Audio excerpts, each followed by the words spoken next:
everybody, Matt Maran here for another weekly update. So I'm doing an old school one this week here, throwing it back to when I used to do these in the car. And so that is partially because I am unfortunately going to be out of town again the end of this week here that you're watching it, and so I wasn't able to do a normal weekly update. I promise this is the last one, I think, of the year where I'm going to be out of town and have to do something like this instead. But of course, like I said, you can always follow me on Twitter. That's where I retweet all the latest news stories, and I will continue to be doing that whenever I'm traveling and things like that. But like I said, this should be the last Friday for this. But I thought all my older fans would appreciate doing an update here in the car. So there's just a couple little news stories I was going to mention briefly.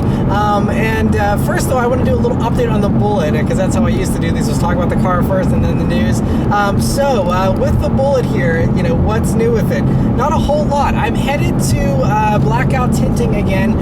This is the third and final time for now to get some stuff done there with them, and so they're going to be doing a ceramic coating on the Bullitt, which I'm really excited about because although I have the paint protection film, the Expel film on the front there, I also wanted to cover the rest of the car with some type of protection, just so the paint isn't just bare, and a little more than a wax. And so that's why I'll be doing a whole video detailing, why I did ceramic coating, what type of ceramic coating I'm doing, and all the things that go into it. And I'll have footage of all that stuff to show you guys. Hopefully, in the next week or so here, I'll be able to post that up, maybe by the Mustang Monday for next week. But anyway, so doing that, so I'm headed out to blackout tinting to do that. Otherwise, though, the Bullitt's doing really well. I'm really just loving it. I'm starting to love the magnetic dampers a little bit more, the Magna-Ride suspension and the drive mode. So I didn't really use the sport mode a whole lot early on, partially because I was taking it easy with the break-in period, and partially just because I kind of like the normal steering weight and all that type of stuff a little bit better. But now I've kind of played with the sport mode a little bit, and especially whenever I'm really trying to be enthusiastic on corners and stuff, I do appreciate it is a little flatter, and I do like the heavier steering. Everything just feels a little sharper and more buttoned down, a little less floaty in that sport mode, and it is an actual difference that I've noticed. And it's also cool too, we've had a lot of construction around here recently. I don't know if it's just my area or everywhere in America right now, but there's construction everywhere, and on some of those roads they like grind down but haven't paved them yet. I even flip through between normal and the sport mode just to feel the differences, and you can actually feel a noticeable difference in how many vibrations are coming through between the normal and the sport mode. So definitely works. It's effective. It's a very cool technology, and I think for the $16.95 that it costs, as an upcharge here on a either performance pack GT or the Bullitt, I think it's worth it. If you want to mess with your suspension and do coilovers and a million modifications, then it's probably not worth it, obviously, because you'll be ripping all that stuff out anyway. But if you keep your cars mostly stock, at least suspension wise, like I do, it's fantastic, and I absolutely love the customization of that. I think there was one time where I might have had a high RPM lockout. That's the only little thing that it was a little weird. I just was doing a red line pull a few days ago, and I don't think I missed this shift, because I'm pretty sure, as you saw in my review and stuff, I can shift this car at red line fast enough to not bounce off the rev limiter, to not grind gears or anything. I know how to do that, obviously, but it locked me out for a split second, and I was like, I don't think I messed up the timing. Maybe I did. Maybe I just screwed up a shift.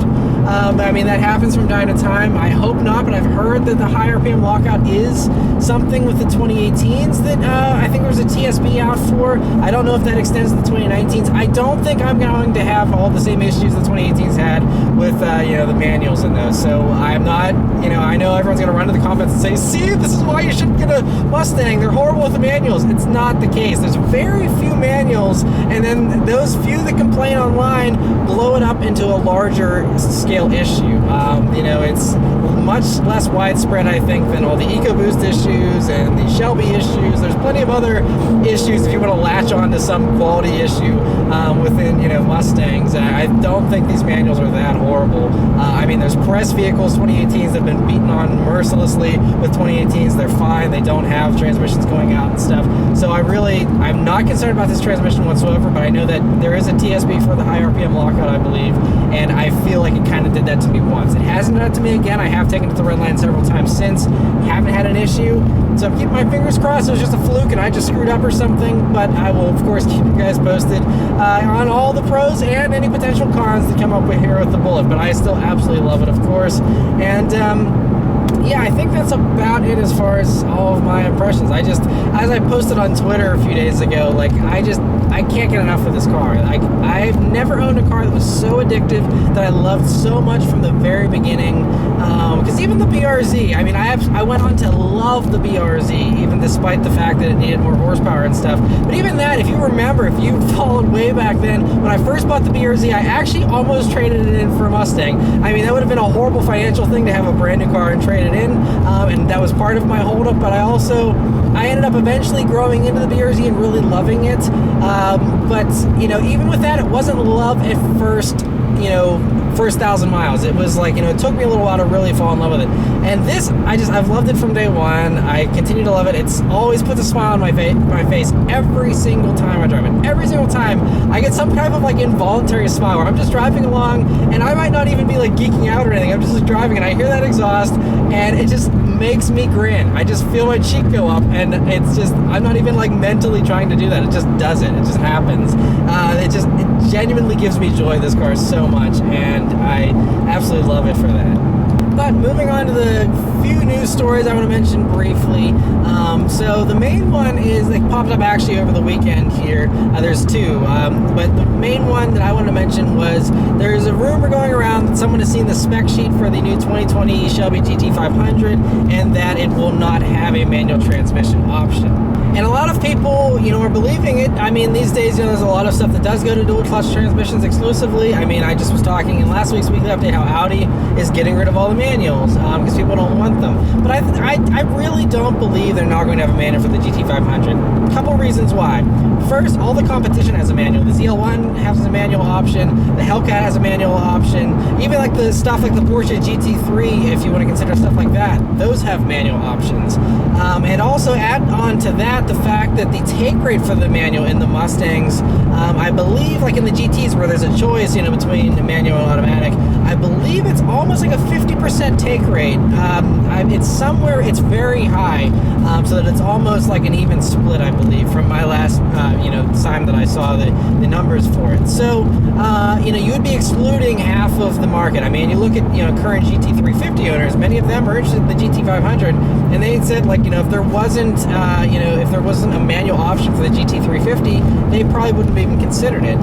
So, you know, I think there's a lot of that whole stuff going on, but there also just have actually been, I think it was back in April, there were some spy photos of a GT500, and they got a picture of the interior, and it had a manual transmission. It had the same shift knob as the GT350. Some people have said that could have just been something to throw people off, and it could have been an automatic that had a twist-on shift knob from a manual, but, you know, that would be a little bit of an elaborate measure to go to, considering Ford isn't expecting anyone to see the interior of the vehicle, so to do that, just in the off chance that someone's going to snap a photo of the interior, maybe they would, you know, if they really, really wanted to hide the fact that, you know, there won't be a manual, but then why would you get people excited and thinking there's a manual and then disappoint them at the last minute with only a DCT? So, you know, that combined with the fact that, like I said, it's been spied running around with a manual, I'm pretty sure they're going to offer a manual. Some people have said the Tremec can't handle the amount of torque that the GT500 will most likely put out, but also I don't think the Tremec in the GT350 was originally supposed to handle the amount of torque that it has,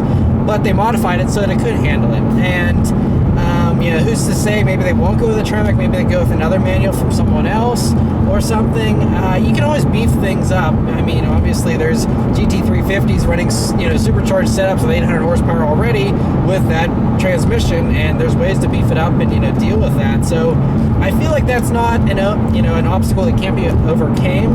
So I don't know, you know, I don't know what's going to happen, but I just saw a lot of people like freaking out about that, and I don't think it's something to freak out about, because I don't think Ford would drop the ball on that and have the DCT only.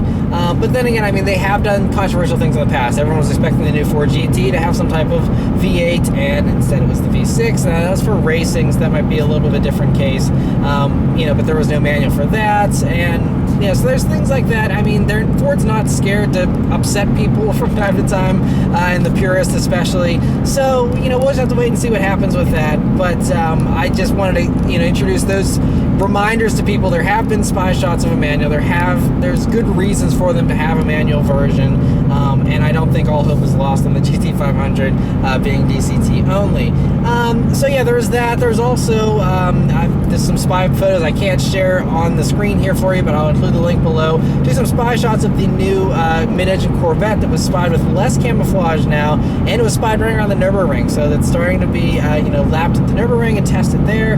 So that means there's still a little ways to go before we actually see this mid-engine Corvette head to production, although rumors are that it's going to head to production next fall, is what I think came out recently too.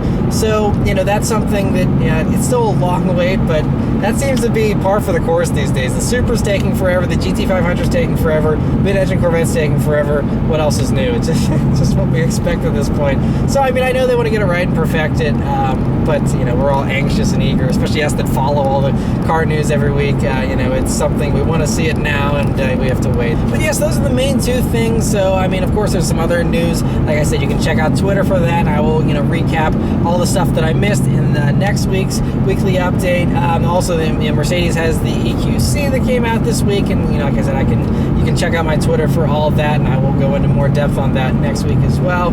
But yes, that's it for all the news that I could cover off the top of my head in the car.